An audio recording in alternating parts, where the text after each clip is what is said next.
dari mau tanya dulu kabar kalian. Semuanya sehat? Sehat nih, begitu yang sehat. Ika kenapa? Karena rumahnya kebanjiran kemarin. Iya. Yang sabar ya Ika. Sebelum Enggak ada dalam kan kemarin kita sudah ya. ada berita dulu. Hari ini sebelum kita memulai pembelajaran kita berdoa terlebih dahulu. Ayo Royan bawaan sana dari situ saja. Ya, teman-teman sebelum mulai pembelajaran kita pada pagi ini ada baiknya kita berdoa dulu. Mari kita bersatu dalam doa.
Itu mandikan yang antir itu bukan yang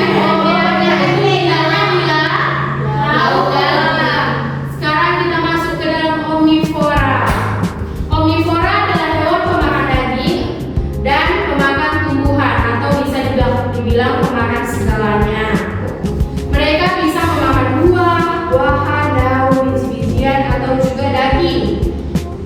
Atau juga bisa memakan serangga. Lihat dulu itu gambar apa yang tahu? Siapa yang tahu? gambar Anjing. serigala. Anjing. Kita masuk ke dalam ciri-cirinya. Itu namanya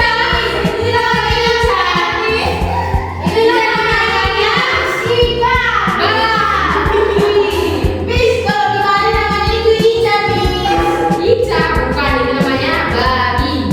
Ciri-cirinya yang pertama, memiliki gigitan dan gerak untuk mengunyah daging dan tumbuhan. Contohnya, benar, babi.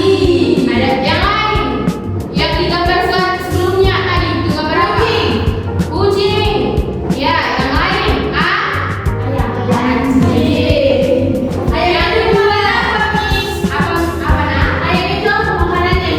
ayam bisa memakan cacing, bisa memakan jagung, atau bisa memakan pelet. Yang kedua, mempunyai sistem pencernaan yang bisa mencerna berbagai jenis makanan. Sistem pencernaannya lebih bagus biasanya omnivora. Sama seperti kita manusia, bisa mencerna semuanya. Yang terakhir, lebih fleksibel dalam memilih makanan. Oke? Contohnya, if Miss mau tanya selain dari yang di situ, siapa yang tahu apa lagi? Gak ada yang tahu? Kalau